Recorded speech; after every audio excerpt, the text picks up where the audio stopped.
افرحوا وزقططوا يا جماعه، الدنيا لسه بخير. قالوا لنا الكتاكيت البيضه نزلت بقى، الكتكوت ب 15 جنيه والفراخ البيضه نزلت بقى ب 70 جنيه. طب ماشي يا جماعه، صلوا على النبي، اللهم صل وبارك وسلم على سيدنا محمد وعلى اهله واصحابه اجمعين. طبعا قبل ما اقول لكم سعر الكتكوت ده بكام والفراخ البيضه عندنا بكام، انصح اي ست عندها مكان في بيتها تربي كتاكيتك في بيتك، حتى لو الفراخ بره ارخص ومش هتوفري فلوس هتوفري صحه، بس ان شاء الله هتوفري فلوس وهتوفري الصحه، لان يا جماعه الفراخ بره بتاخد هرمونات جامده ودي غلط على صحه اولادنا، بلاش احنا خالص، احنا مفكروش غير في اولادنا بس. فانا انصحك في اي زاويه ربي كتاكيتك في بيتك، حتى لو مش هتوفري فلوس زي ما قلت لكم هتوفروا صحتكم وصحه عيالكم. الكتكوت من ده بكام يا جماعه النهارده؟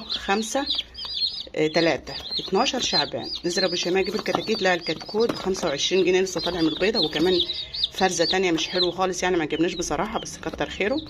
والفراخ البيضه عندنا 83 جنيه اللي قالوا عليها ب 70 جنيه. فلحد امتى تضحكوا علينا؟ اتقوا الله فينا يا جماعه.